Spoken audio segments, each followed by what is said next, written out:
Nike is telling young girls that they're not allowed to put themselves first and that they're being oppressed, and it is blatantly false. Let's get into it. If you're new to the channel, my name is Casey, and I am a man who's a father of 4, a therapist, a husband, and a dad for more than a decade, and I just complain about commercials on the internet who are psychologically trying to fool you and trick you into taking in their worldview and ideology. If you can support that, please like, share, and subscribe. Let's get into what Nike said about women still having the thumb of men over them. You can't be demanding. You can't be relentless. You can't put yourself first. So, put yourself first. The first part of the commercial says that women are not allowed to put themselves first, and I just have to push back and say that when has it become a virtue to put yourself above others? The Bible clearly says, along with anyone else who has common sense, this is the mantra that we should follow, is that you make others greater than yourselves. But this commercial is antithetical to that, and I can't avoid the implications that they're saying that motherhood, which obviously would mean that you'd put your children above yourself, is not an ethic and not a worldview that they're trying to push forward. They're trying to say you should be free to avoid the trappings of motherhood. And feminism has ultimately made it so that women absolutely can put themselves first. And I would argue that they've won so many cultural victories that it would be impossible to even criticize a woman in most cases. You can't be confident, so be confident. You can't challenge, so challenge. You can't dominate, so dominate. The claim that I really want to hone in on the next part of this commercial is the fact that they say that you can't dominate, so dominate. This is it. First of all, what if a man said that? What if in a commercial for a razor company for men said, yeah, go ahead and dominate, be dominant?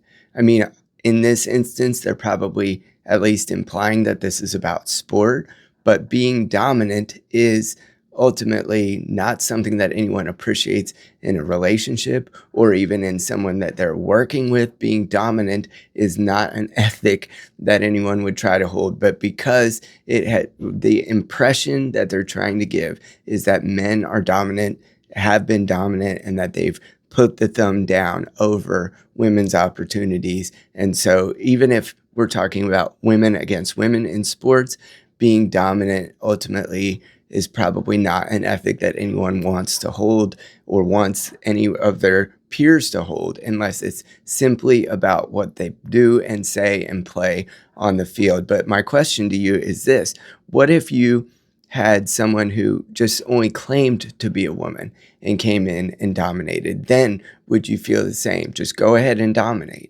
Is that the ethic that we want in women's sports? Is it an ethic that we want in relationships? Is it an ethic that we want in any other facet of life? The answer is no. So please don't dominate. And if you try to come into your relationships and be dominant, then even as a man in a traditional marriage, in a traditional household where, we have sort of a complementary role, being dominant is not something that's good no matter who you are. And the implication is far beyond sport in this commercial. They're talking about sports, but they're saying culturally, be dominant. And if you think it's not about that, you're out of your mind. So flex. You can't fill a stadium, so fill that stadium. You can't be emotional, so be emotional. Who on God's green earth is telling women not to be emotional? This is they're arguing points from the 1950s, because in the cultural zeitgeist in the 1950s, and even in old shows like Dick Van Dyke or others that had that ethic of that time, women were allowed to be emotional, obviously. Maybe they're rewinding back to the 20s and back to the 19th Amendment and things like that. But women, if I told a woman, God help me, not to be emotional, who on earth is saying that? Who on earth is saying that? They are out of their ever-loving mind. They're fighting a cultural ghost that doesn't even You exist. can't speak up. You can't be so ambitious. You can't break records. You can't have any fun. You can't make demands. You can't keep score. You can't stand out. Whatever you do, you can't win. In this portion of the commercial, they say that you can't speak up and you can't be so ambitious. Now, listen, I wanted to pull down some evidence of ways that women are not only allowed to be ambitious, but that they are actually conquering a lot of men and outpacing men in a lot of cultural ways, that their ambition, not only is it allowed, it's promoted, and it's even possibly put at an advantage over men in many cases in hiring practices and other ways like that. Women are outpacing men in higher education. They're outpacing men in new job opportunities, in roles that are critical to leadership of companies. They're outpacing men in nearly every fashion. Most of the jobs created within the United States over the last 10 years have been jobs that are more elected by women, such as social services or healthcare and other things that their nurturing spirit helps them attain and be good at. So you are allowed to be ambitious, and you're obviously more than welcome to speak up. Most of the culture leans feminine now, and I just did a video about this the other day, the feminization of our culture by people like Helen, whatever her last name is. The feminization of our culture has been one of the 7 most revolutionary movements that has happened, like including the moon landing and other cultural events, whether you believe that happened or not. The feminization of our culture means that not only can you speak up, but your voice will be heard above mine. And then at the end, goodness sake, you can't win, so win. They say you can't win. Nobody's saying that. If you're competing in women's sports, obviously there's winners and losers.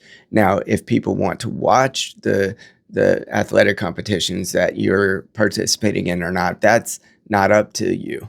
You know, you can win, but you might not win in attendance. You might not win in interest in your sport, because women are different than men. Their athletic ability is different than men. Every time that I'm at the gym and they have ESPN on and there's a WNBA game on and they're showing highlights and there's like a breakaway or someone steals the ball, I'm like, oh, well, I know what's going to happen at the end of that, a layup. You know, like, that's just how it is. So yes, someone won that game. Yes, the Indiana Heat or whatever they're called, someone wins that game. And, you know, ultimately, Caitlin Clark is competing against other women. These obviously have winners and losers. So you're allowed to win. Your speaking up is promoted and enhanced in society above men in most cases, because we're told to sit down and shut up and just listen. Our experience, we can't speak to the experience of women and that they've had the thumb on the scale in favor of men for so long that we just need to go away. And that just simply isn't true now. So this Nike commercial is fighting ghosts of past, maybe 100 years ago. They're telling young girls that they're oppressed, they can't speak up, they can't have fun, they can't be ambitious, they can't win. And that in some way there's a cultural force that's working against them to accomplish those things. That is a lie. This Nike commercial is full of feminist trap lies. And I am a man, I've been one my whole life. I can tell you forthrightly that men are not trying to oppress you. Men are not trying to keep the thumb on the scale working against you.